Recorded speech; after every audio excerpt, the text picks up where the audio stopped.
Hey everyone, welcome back to BLVD.com. I am Dan the Wheelchair Van Man.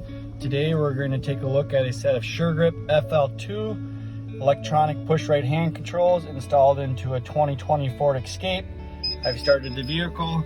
As you hear the system down there chirping at me, we've got a blue light that within the first 30 seconds, I'm going to press that button once. That's going to turn my hand control on. Once I turn that hand control on, the OEM foot down below is going to be turned off. This is great for multiple people driving the same vehicle to where we can turn the control on and off as necessary. Questions, comments, leave them below.